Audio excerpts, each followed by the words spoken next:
My daughter Emily wanted to do this parent swap thing to see what it was like to have different parents. So she went to stay with her classmate, and her classmate, a boy named Kevin, came to stay with me. I helped Kevin with his homework, made him cut down on his video game time, and even helped him make a study schedule. But at the end of the day, Kevin looked at me seriously and said, "Mr. Johnson, you're so old-fashioned. You're still using parenting styles from like 100 years ago. Emily is really unlucky to have you as her dad." What I didn't expect was that when Emily came home, she complained too. She said, "You're not as handsome as Mr. Garcia, and you don't spoil me or get me like he does. Mom's right, you're not a good dad." I thought about it and decided to try to be more like Kevin's dad, Mr. Garcia. I thought maybe Emily would like that better. But even after I tried to change, she still didn't like me. Later, I got really sick because I was so stressed trying to balance work and taking care of the family. I asked Emily for some money to help with the hospital bills, but she just gave me this cold look and said, "You're old already, you've lived long enough. Why waste money on you?" I gave the money to Mr. Garcia to hire a helper. You can figure it out yourself. I was so heartbroken that I died. But then I woke up, and it was like I had gone back in time. Now, Kevin was trying to teach me how to be a dad. He said, "Even though you've only been my dad for a day, I've had enough. How can there be such a boring dad like you in this world?" My dad is awesome. He gives me freedom, never makes me feel bad. I can do whatever I want. It's not like you, who controls everything and limits this and that. 13-year-old Kevin rolled his eyes and added, "Emily is so unlucky to have a dad like you. Luckily, she met me. This is a guide I wrote for you. Here." Kevin, just like before, gave me a little handwritten book.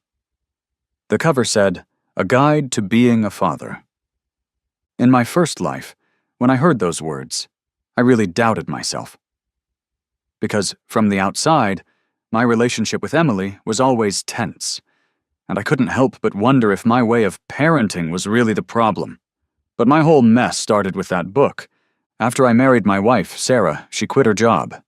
She said, "When you marry a man, you marry his money and support."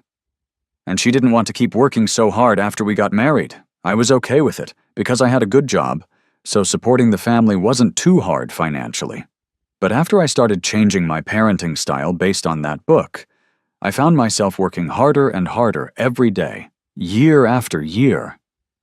At home, I had to take perfect care of Emily and give her emotional support. I was like a machine in the house, always running. After all that work raising her, she secretly ran off with some guy with dyed hair and got pregnant.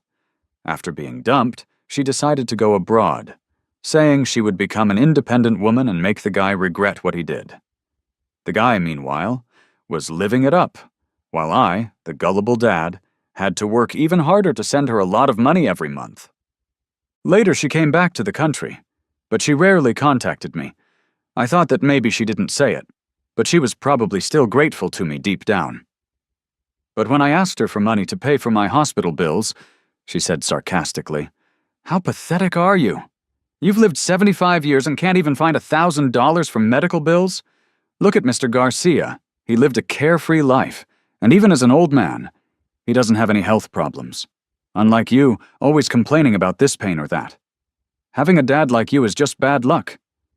I was left at the hospital entrance, and I sat there for a whole day. Thinking back on my life, I finally realized she had hated me all along. I don't know where things went wrong. Was it when I sacrificed my health to save money for her to buy dolls? Or when I gave up my hobbies and self-respect just to please her and her mother? Now I get it. It doesn't matter what the answer is anymore. What matters is that I get to live again. This time I'm going to live for myself. I threw the booklet aside and picked up Kevin's bags. He was shocked and asked, "Mr. Johnson, what are you going to do?" I smiled a little and said, "I'm not a good father, so I definitely can't teach you anything. It's better to send you back so I don't waste your time." He opened his mouth, but he couldn't think of anything to say. His house was in the same neighborhood as mine, so it didn't take long to get there. When I opened the door, Mr. Garcia was letting Emily ride on his shoulders, and she was happily eating ice cream. Kevin got mad right away, walked in without even taking his shoes off. grabbed the ice cream from Emily's hand, and shouted, "Why are you eating my ice cream? Why are you bossing my dad around?" "Your dad is over there. Go away." Emily looked at Mr. Garcia with a sad expression, and she didn't even look at me. Mr. Garcia sighed and gently said to Kevin, "Isn't today the parent swap day? Why are you back?" Emily proudly said, "Yeah, Kevin, according to the rules, he's my dad today. Your dad is over there." She pointed at me, her voice full of dislike. Kevin got even more disgusted. He stomped his foot and shouted, "My dad isn't like that. That's your dad. You two look exactly alike." Emily couldn't answer. Her eyes turned red, her lips were tightly pressed together, and her face turned bright red. The next second she yelled angrily, "I don't want that kind of dad. I want someone like your dad to be my dad." Tears ran down her face. Mr. Garcia looked at me apologetically. He said, "Mr. Johnson, don't take the kid's silly words to heart. How about this? Let her stay with us today, and when she calms down, I'll send her back." I had gone through something similar before. Back then, because I was possessive and wanted to prove I could also be a good father, I forced Emily to come back with me. After thinking about it, I tried to follow Mr. Garcia's way of spoiling her. But Emily kept a grumpy face towards me the whole time, ignoring anything I said. She even secretly told her mom that I was a fake father, a wolf in sheep's clothing, pretending to be good when deep inside, I was nothing but bad. The insults were awful. What could I say in response? Since they said that, wasn't it my fault for not doing more? So this time, if I spoil her again, I'll end up regretting it. I smiled and said, "Then I'll leave it to you. She can stay as long as she wants, as long as you don't mind." All three of them were wide-eyed. Kevin, needless to say, was furious. Emily was surprised. Mr. Garcia's expression became complicated, a flicker of unhappiness crossing his eyes before he quickly covered it up with his polite attitude. He asked, "Isn't this a bit inappropriate?" I turned to Emily and asked, "Do you think it's okay?" Emily looked eagerly at Mr. Garcia and said, "Can I stay with Mr. Garcia for the rest of my life?" Mr. Garcia paused for a moment, then smiled and said, "Of course." He glanced at me, seemingly expecting me to stop her. I sneered and turned to leave. Since they like each other so much, let them be. This weekend, Emily didn't come home. Suddenly, I had a lot of free time. I could casually hang out with my friends, drinking and eating barbecue, eating and drinking whatever I wanted, and then going to an internet cafe to stay up all night playing games. I didn't have to worry about whether Emily had finished her homework, and I didn't have to get up early to drive her to school. I slept until 3 p.m., ordered takeout, opened a can of beer, and stretched my legs while watching a game, enjoying a lazy afternoon. I saw a new game I'd been waiting for a long time and immediately ordered the collector's edition. At this point, I hadn't given up on myself. In my spare time, I still wrote articles online to earn some extra money. In my previous life, all that money went to Emily and Sarah. Later, Sarah complained that I didn't spend enough time with her, so I had to give up that part-time job. From then on, all my free time outside of work went into providing what they called emotional value to Sarah and Emily. Now it felt really good to get that back. While I was in the internet cafe, playing games with my buddies, Sarah's video call suddenly came through. As soon as the screen appeared, I saw Emily's face was bruised. Sarah angrily questioned me. "Where have you been? Not even answering the phone. Look at what happened to our daughter. Are you just going to ignore it? What use are you in this house?" I raised an eyebrow and asked Emily, "Weren't you at Mr. Garcia's house? Who dared to hit you?"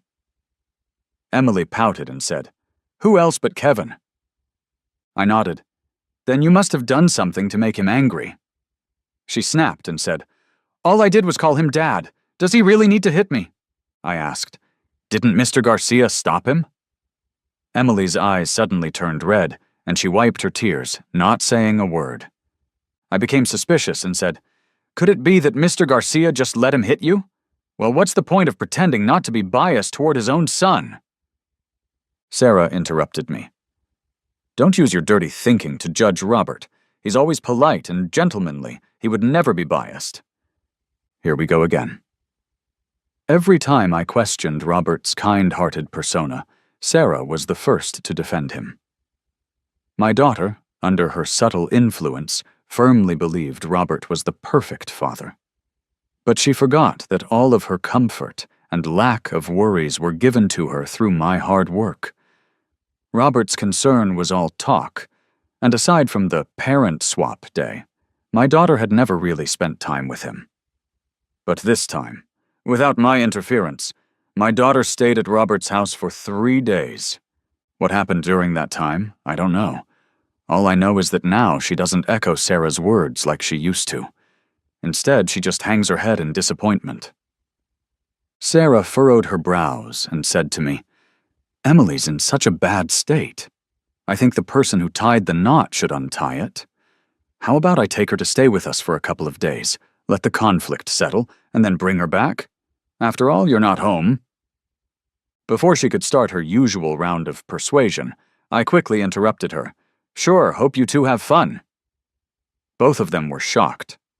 Sarah asked uncertainly, "Are you serious?" I waved my hand dismissively. "Yes, really, don't dawdle, I have business to attend to." I swiftly hung up the video call and went back to my game. In my previous life, on the afternoon when my daughter abandoned me at the hospital door, I thought about many things. At one point, I suddenly woke up. I remembered when I gave Emily her name, Sarah had suggested calling her Ji Teng Tung, and I realized from the very beginning I have already lost. My entire life had been spent trying to grasp something I could never hold, something that would never stay for me. Since I couldn't catch it, I decided not to try anymore. When I returned home, Sarah deliberately pointed to the black swan cake on the table. She said, "Robert specially bought this for you. Look how good he is to you. He's a single father. It's hard enough to take care of his child and earn money. And yet he often brings you gifts. You should help him out more in the future, all right?" I stared at the cake and couldn't help but laugh. From the moment Robert appeared, he had always acted so sincere and warm. He would respectfully call me Mr. Johnson, and often brought food and drinks. But who buys a man a black swan cake just for no reason? Those snacks and drinks were clearly leftovers from his trip with Sarah. I nodded in response to Sarah. "I see he really likes Emily, and Emily wants him to be her dad. How about we let Emily stay there? They can be companions, and she can just call him a godfather." Sarah was stunned. She immediately stood up and said, "George, when did you become so generous? Do you have someone else outside?" "You used to be so concerned about Emily. If she didn't come back for a while, you'd be out searching for her. Now you're actually willing to let her stay at someone else's house?" I smiled. "Robert isn't just anyone. Isn't he the one you trust most?" Sarah was speechless. A moment later, she asked, "Where have you been the last couple of days? Did you go see an ex-girlfriend?" She furrowed her brows, pouting, and grabbed my phone to check my spending history. If the old me had seen this, I would have thought she really cared about me. But now, I just found it ridiculous. After looking through it, she let out a sigh of relief, rolled her eyes, and looked at me with disgust. "You're already a father, and yet you're still playing games at an internet cafe? How childish. This is the last time. You can't do that again." Then, she suddenly got busy cleaning. Someone once said that when a person feels guilty, they tend to stay busy. That's exactly what Sarah was doing now. While wiping the table, she said, "Emily is a girl, after all, and there are some things Robert can't take care of." I interrupted her. "Fine, you can go ahead." She widened her eyes, pursed her lips, and hurriedly said, "Robert and I are just simple friends. Don't overthink it. With the kids around, we won't do anything. Even if the kids aren't around, we wouldn't do anything." Her eagerness to explain was really laughable. But in my previous life, I never saw this side of her. Because back then, I had tried to catch evidence of her cheating, but every time I failed. She even turned the tables and accused me of being the controlling one, saying she was an independent woman and had every right to her privacy. Now I didn't care, but she was the one getting nervous. What a sight. I will never forget that day when, at 75 years old, I discovered she had gone on a trip with Robert. She said to me, "We were just looking at the scenery, watching the snow. We never even held hands. It's always been like that. If it weren't for you, I wouldn't have so many regrets in this life." She thought that by controlling her physical contact with Robert, she was being loyal to me. Every time my daughter stood by her, accusing me, she said, "Robert is Mom's first love. If it weren't for your existence, they would have gotten back together long ago. You've monopolized Mom's life. Now that Mom is nice to Robert, what's wrong with that?" I'd had enough of those days. After they moved out, I packed my things and returned to my hometown. During this time, my daughter posted 3 tweets. She wrote, "Finally, God sent me my real dad. Kevin is so annoying. Robert isn't just his dad. Had another fight with Kevin today. My real dad must have died. Not even a call from him." Not long after Robert called me, he said, "Mr. Johnson, Emily misses you. Come back soon?" His voice was filled with exhaustion, as if he couldn't pretend anymore. I didn't respond to him and only returned home the day before New Year's Eve. I didn't tell Sarah I was coming back.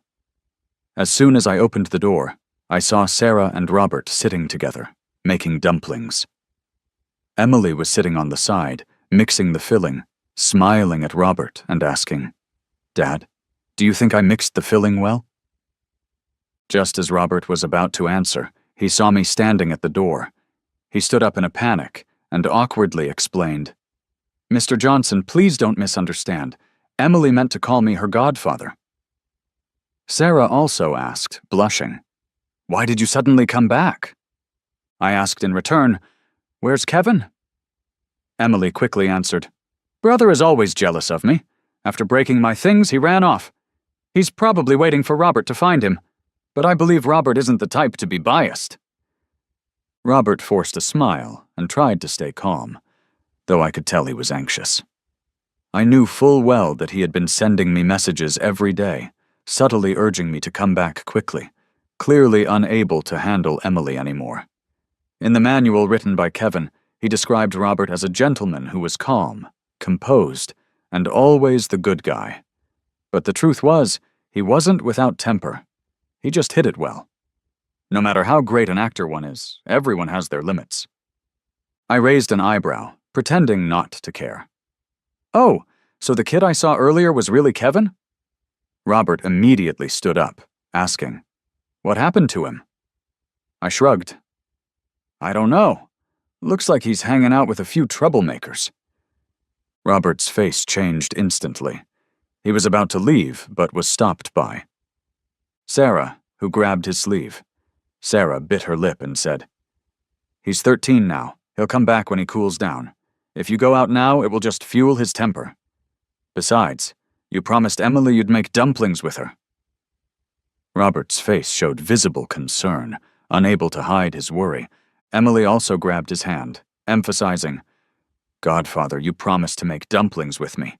And this time it's Kevin's fault. You can't leave." I couldn't help but laugh. "Sweetheart, that's not right. Robert is just showing bias toward his own son. What's wrong with that?" Emily yelled at me, "Robert won't be biased. He's not like that. He spoils me the most." With that praise, Robert slowly sat back down. I silently took a picture of them and posted it online. 15 minutes later, Kevin kicked the door open. He knocked the whole table of dumplings over and hit Emily on the head with a rolling pin. Emily wasn't fast enough to avoid it, clutching her head and crying out in pain. Almost simultaneously, Sarah slapped Kevin across the face and grabbed his collar, about to slap him again. Robert shouted, "What are you doing?" Sarah gritted her teeth. "You saw it yourself. From start to finish, it was Kevin causing trouble. If I don't do something, he'll just get worse and more arrogant." Robert was furious. He shoved her away, growling, "But that doesn't give you the right to hit my son. And look at what kind of daughter you raised, always stirring up trouble with my son, following me around like a shadow. Isn't it annoying? Don't you have any manners?" He then turned to me and shot me a cold look. "As her biological father, don't you feel ashamed?" I shrugged and smiled. "If my daughter doesn't like me and prefers you, what can I do about it? Should I act like the obedient daughter's slave you talk about in your manual, always circling around her? A simp? I'd rather divorce than be a simp." Robert's eyes lit up. Almost simultaneously, Sarah's eyes also showed a glint. Because I had once said, no matter what, I would never divorce Sarah, and I was resolute about it. That's why they did everything they could to irritate me. In my past life, I was very conflicted. No matter how much they disgusted me, I wouldn't divorce. This time I gave him exactly what he wanted. He momentarily forgot that Kevin was still on the floor, crying in pain.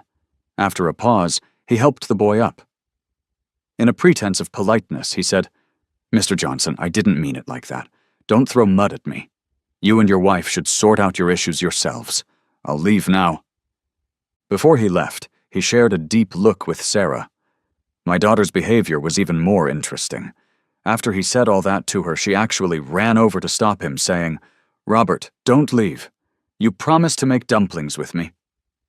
Robert quickly hid the disgust in his eyes, smiling. "I'll come back after you two sort things out." Emily pursed her lips and nodded. My daughter couldn't see the disdain in Robert's eyes. If he really became her stepfather, Emily's good days would be over. After Robert and his son left, Sarah began to sigh and mutter to herself. She shot me a reproachful look and said, "Recently you're hardly ever home. Where have you been off to, enjoying yourself?" I calmly replied, "Your husband has been missing for half a month, and now you're asking me? Isn't that a little late? What were you doing all that time? I wasn't home, and you didn't even bother to call me." Her pupils dilated, her cheeks flushed, and a guilty look crossed her face. At that moment, Emily coldly remarked, "Why are you so angry? You're such a male chauvinist. No wonder no one ever likes you. Unlike Robert, he would never act like you." I sneered. "How long have you been living with a stepfather? You've already figured it out so well. Maybe in time you'll realize that I'm actually the best father you could have." She rolled her eyes and said, "Stop being shameless. If we weren't related by blood, I wouldn't even want to call you Dad." She got more and more agitated and suddenly screamed, "You're just a useless extra in this family. Can't you just leave and know your place?" I turned to Sarah and asked, "Do you think the same?" She lowered her gaze, furrowing her brow. She said, "George, you know I've never done anything to hurt you. I wanted to live happily with you, but as a mother, I believe a child's physical and mental health is more important than anything." I nodded. "That's true. In that case, let's get a divorce." She froze. She was as still as a statue. Even Emily was stunned, and her anger evaporated immediately. Sarah said, "Don't tease us." I smiled. "I'm not joking about something like this." Emily became excited and said to Sarah, "Mom, hurry up and draft the agreement. Otherwise he might change his mind." Sarah frowned and softly scolded her. "Don't speak carelessly. We'll talk about this later." Sarah was always like this, acting like a saint while wanting to have it all. But an hour later, she handed me the agreement. She said, "For Emily's sake, we'll temporarily divorce. When she's better, we can remarry." I skimmed through the agreement and tossed it aside. I said, "Regarding the asset distribution, this isn't right." She frowned. "What's wrong with it?" I spoke directly. "By law, you've used the money I earned to support your brother's living expenses all these years. The house you bought for your parents back home without telling me has to be factored in. And I also found out that you've secretly loaned money to Robert to buy a car these past few months. This money also needs to be added to the distribution." Her face went pale, and she stared at me, dumbfounded. Embarrassment and discomfort flooded her face. In the end, realizing she was in the wrong, she agreed to my proposed asset distribution, and I took most of the wealth. On the first day back to work after the new year, we went to file for divorce, entering a 30-day cooling-off period. When I packed up and was about to leave, Robert came to see me off. He put on a guilty expression and said, "Mr. Johnson, I didn't expect this outcome. I'm truly sorry." I smiled faintly. "If you two get married, please take good care of my daughter. Don't let her suffer." Robert nodded. "Of course. I treat all children equally, with no favoritism." Sarah snorted and pretended to scold me. "George, what are you talking about? Robert and I don't have the kind of relationship you think. Lending him money is just mutual help between friends, nothing more. Don't overthink it." Such a hypocrite. I couldn't be bothered to argue with her and turned to leave. From now on, everything here is none of my business. But what I didn't expect, Sarah suddenly started messaging me frequently. The day after the divorce, Sarah texted me, complaining that Kevin was rude and that as soon as he moved into the new place, he started fighting with Emily over the room.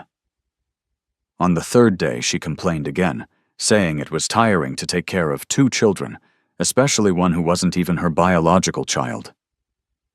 By the 5th day, her messages began questioning Robert.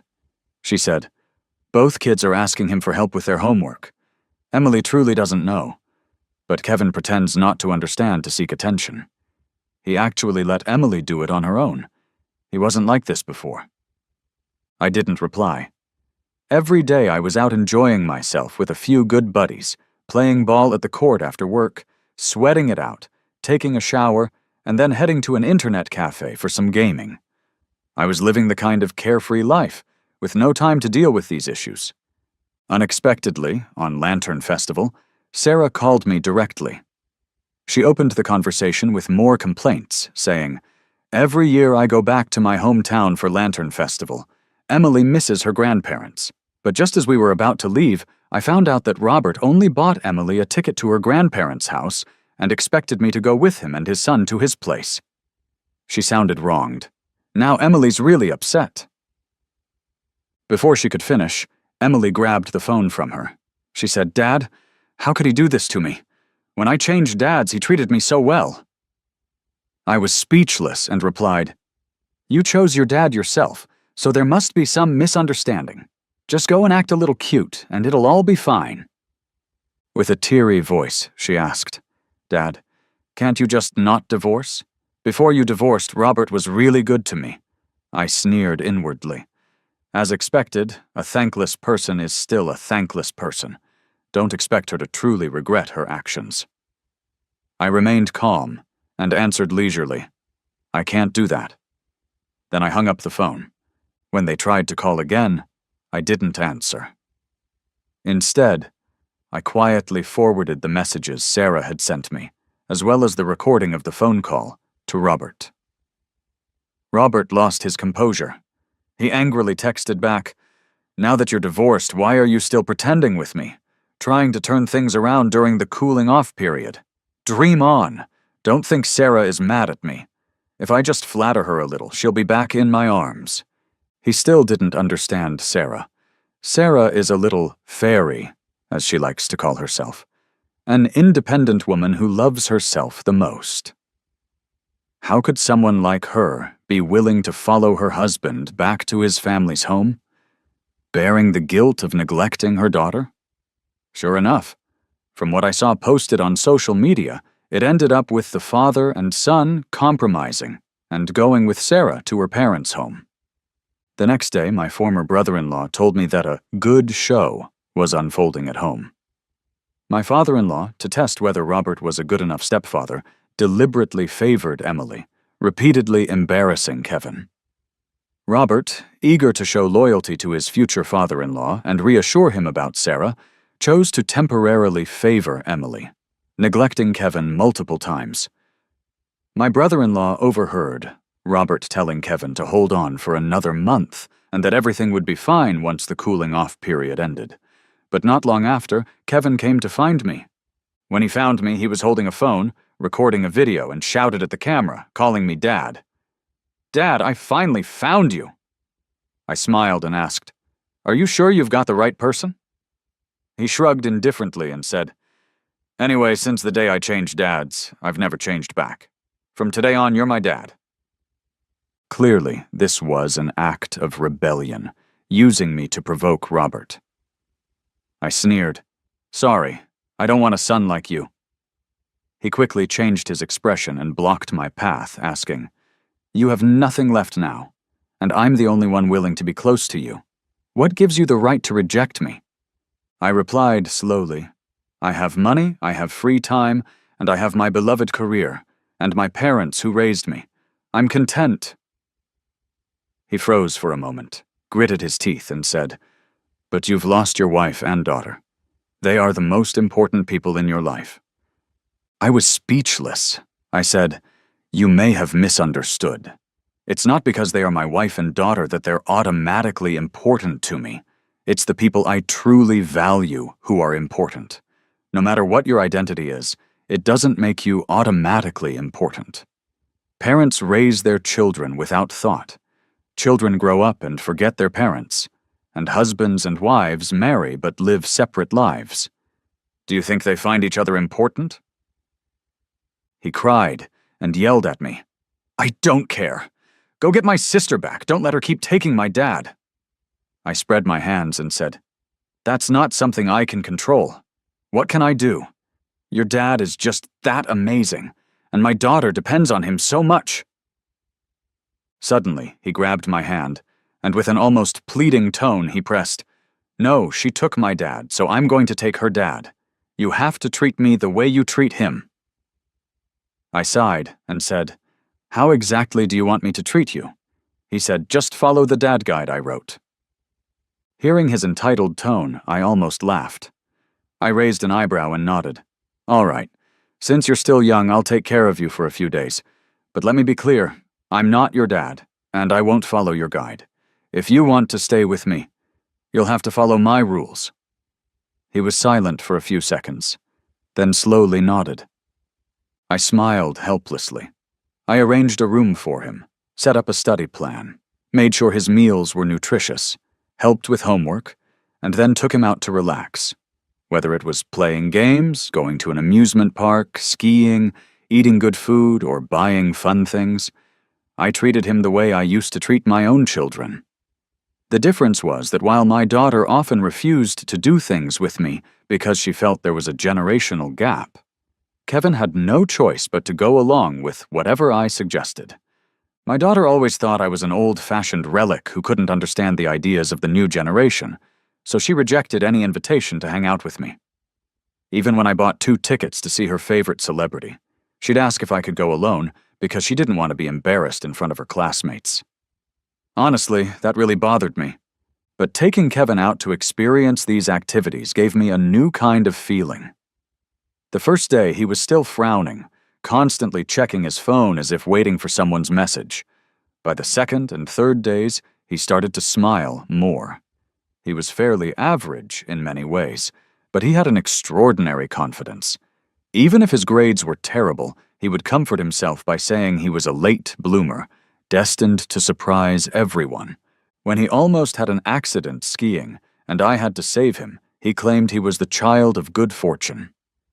Then he said to me, "Mr. Johnson, I didn't expect you to be so amazing, skiing so well."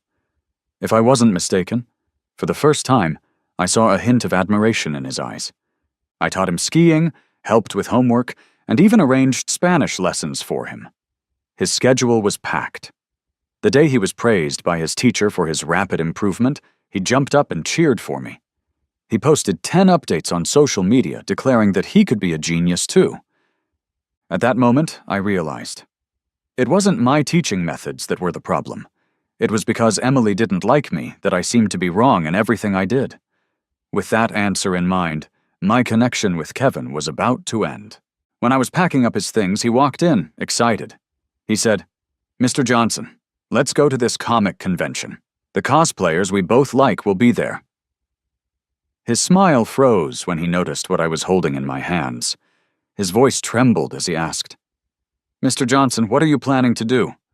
I calmly replied, "You're not my son, so I can't keep taking care of you. You should go back now." Before I could finish, Robert's anxious voice came from outside the door. He shouted, "George, give my son back to me." Kevin's face changed. and he quickly opened the door. The first thing I saw was Robert standing at the door. His hair was messy and greasy, his eyes red, and the buttons of his shirt were all misaligned. He looked disheveled, completely unlike the elegant and composed person I used to know. Kevin, perhaps seeing him in such a state for the first time, was startled and took a few steps back. Robert, however, grabbed him and said, "Kevin, come home with Dad." Kevin turned coldly and replied, "Aren't you the one who loves Emily the most? Go take care of her. I'm doing fine here. It's a lot better than being with you. Yesterday, the teacher praised my progress in studies. Looks like I'm not as bad at learning as you said." Robert furrowed his brows, looking like he was about to explode, just like I did when Emily pissed me off in the past. He gritted his teeth and said, "No, you're my son, Kevin. You have to come back with me. Our lives will get better. You'll have a mom, too." Kevin suddenly exploded like a firecracker. He shouted, "Don't talk to me about Sarah. I hate her. She's not my mom. She will never be my mom." This was true. In the past life, although Sarah was fond of Robert, she treated Kevin poorly. The two of them were like fire and water, and Kevin argued with Robert countless times because of this stepmother. After their marriage, Kevin rarely went to visit Robert, while my cheap daughter often went to visit him. At this moment, Robert snarled, "You've been fooled by George. Don't listen to his nonsense. Come back with me now. Don't make me beat you." Kevin forcefully shoved his hand away, disgust clearly written on his face. I pulled at the corner of my mouth and smiled, saying, "It's getting late. Please leave, both of you. I've already sold this house and the new owner is coming soon." Kevin panicked and grabbed me, asking, "Dad, where are you going? Take me with you." Robert suddenly swung a punch, hitting Kevin and knocking him back. Robert shouted, "I'm your dad, you ungrateful little brat!" Kevin was stunned from the punch, but quickly pushed him off and ran outside. A familiar scene pulled me back to the lonely and miserable life of my past. I closed my eyes, and when I opened them again, the bright spring sunshine outside the window greeted me. Thankfully, everything was over. The day before the end of the divorce cooling-off period was Emily's birthday. Sarah sent me dozens of messages urging me to come back, saying that if I didn't, she wouldn't go through with the divorce. When I arrived, Emily was unwrapping a gift from Robert. It was a necklace worth a lot of money. Emily jumped up, her eyes full of affection. Sarah's gaze softened when she looked at Robert, and she said, "I've wronged you these days. You really still care about Emily." My father-in-law also nodded at him. Money was indeed a powerful thing. It so easily bought people's hearts. Suddenly, everyone turned to look at me. They all asked, "George, where's your gift?" Emily muttered, "What kind of gift can he possibly buy? He's so cheap." She said this, but I noticed her frequently glancing behind me, as if expecting something. I remembered that during the days when I was taking care of Kevin, she had sent me some messages. The gist was that I was an irresponsible father, not taking care of my own daughter, and instead raising someone else's child. I ignored her at the time. I directly followed her words and admitted, I knew Emily wouldn't like the gift I'd buy, so I didn't buy anything. Everyone's expression changed, and Emily's face was full of resentment. Robert looked surprised, seemingly not expecting me to miss this opportunity to flatter Emily. Sarah immediately pulled me aside and asked, "What's wrong with you? It's Emily's birthday and you didn't buy her a gift? Do you really want a divorce?"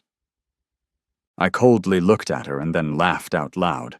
I asked, "What, do you think I'm just pretending?" Her pupils widened and she bit her lip, saying, "George, you wouldn't have a mistress, would you?" I shrugged and replied, "Don't try to play the victim here. I'm not buying it. You know exactly what your intentions are. I don't have time to discuss this. Just get the divorce done." She pressed her lips together and said, "George, actually, we don't need to go this far. Over the past few weeks, I've thought a lot. You've always treated me well. You're the best person for me. As for Robert, I've seen through him. He has his flaws, too. I don't want to start over with someone else. And besides, Emily is our daughter. Robert's presence won't change anything. You should be more generous. Don't care so much. Just think of it as having an extra guy to help raise our daughter. How nice is that?" I was speechless. I felt like I was about to crack. I pinched the bridge of my nose and said, "You must be out of your mind. What nonsense are you talking about?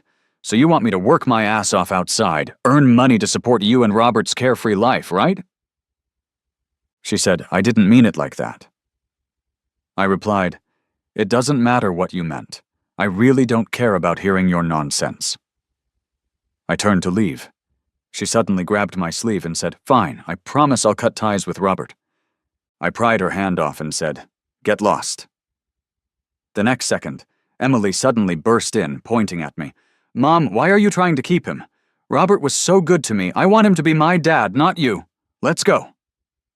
Sarah looked at me deeply, and in a soft voice, she said, "George, why do you always play hard to get? You know you still love me."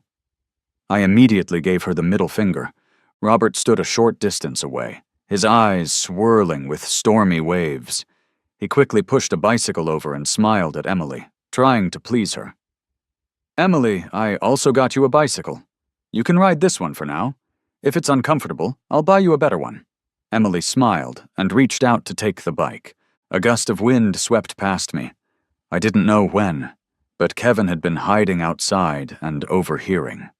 He suddenly rushed in, grabbed the bike, and began inspecting it. Emily grew anxious and tried to take it back, saying, "This is my bike! Give it back!" Kevin, who was taller and more muscular than Emily, shoved her aside with a press of his chest. He said, "Get out of the way, you crazy girl."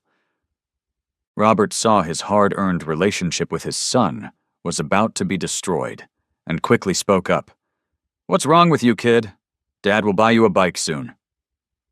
Kevin replied, "No." Kevin was extremely agitated, his words spitting out in anger, spraying Robert's face. His eyes were bloodshot, and he screamed in fury, "All you care about is this woman and this crazy girl. There's no place for me in your life. I don't want to live anymore. Let you have your peace." He tossed the bike aside, pulled a knife from his pocket, and slashed it across his arm.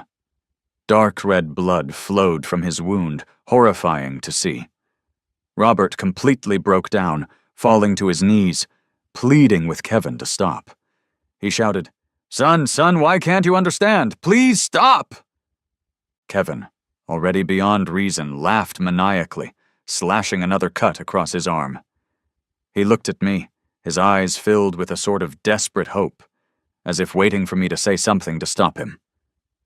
Robert noticed this and turned to beg me, kneeling down. "Mr. Johnson, please, you have to talk to Kevin. He always talks about you when he's back. He says I'm not as good as you at being a dad. Please, say something. Mr. Johnson, I'm begging you." He completely abandoned his pride and started furiously kowtowing to me. He said, I was wrong.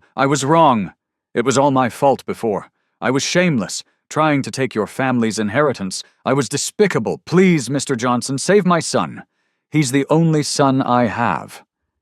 Before I could speak, Emily interrupted. She said, "None of you are allowed to talk him out of it. You're my real dad, and you're my future stepdad. You're all my dads, and you're not allowed to take sides." Robert's eyes narrowed, and in a flash of anger, he slapped Emily, making her mouth twist to the side. Robert cursed, "Shut up! If the Garcia family ends with me, I'll take your life." Sarah, hearing this, immediately pulled Emily behind her, frowning with anger. She said, "Why is your son acting like this? Why are you hitting my daughter? How come I never noticed you had violent tendencies?" Robert's emotions were already shattered.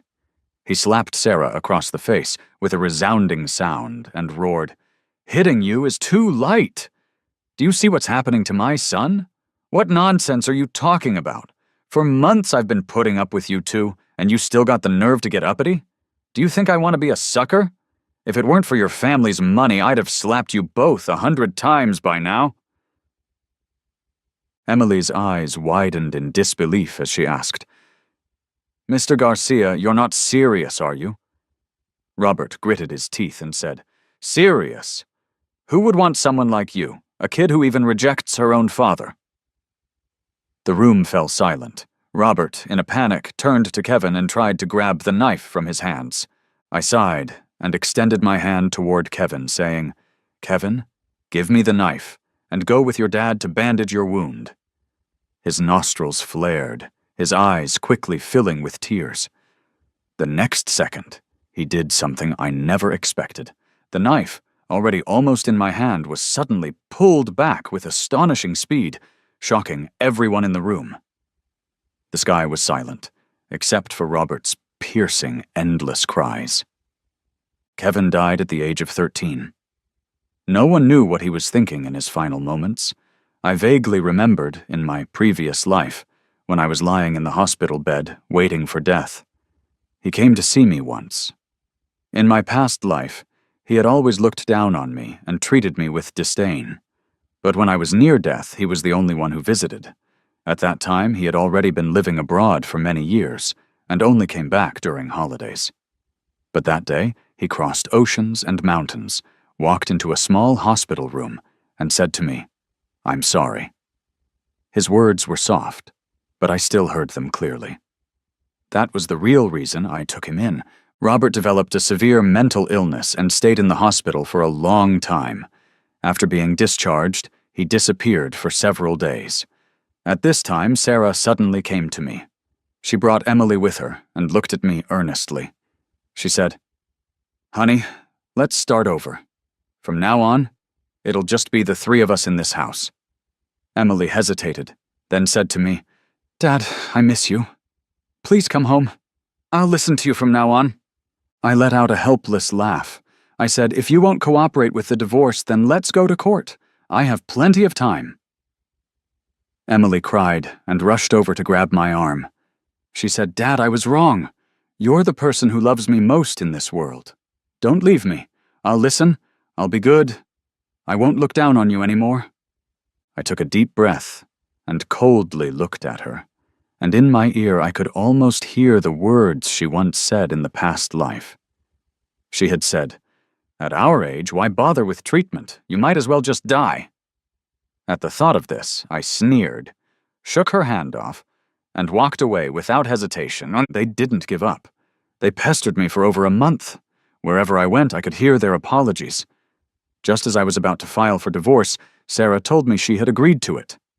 I didn't ask her why the sudden change of heart. I signed the papers swiftly and ended that disgusting relationship. I changed all my contact information and moved to a small city in the north to begin my life of early retirement. One afternoon, my mother told me that Sarah had fallen and become disabled. Apparently, while cleaning the windows, she had accidentally fallen down the stairs and became permanently disabled. My mother also said that Emily, unable to find me, often went to her to complain. She said Sarah's agreement to divorce had a reason. On that day, Robert suddenly appeared. He finally tricked Sarah into bed, and afterward, he kneeled to apologize, promising he would treat her and Emily well after marriage. Sarah believed him, so she agreed to divorce me. But after Robert married her, he appeared to be a loving, doting husband in public. Behind closed doors, however, he skillfully applied psychological pressure on Emily. He crushed her spirit, making her doubt her own worth. Even when Emily made progress in her studies, he would say with disappointment, "I thought you could do better." Many people couldn't understand why. Although he seemed to treat Emily so well, the child seemed to live in an environment where neither father nor mother cared for her. I smiled. That's the brilliance of Robert. He was a master of psychological control. Now, with Sarah's legs broken and Emily still in her first year of middle school, their struggles were far from over.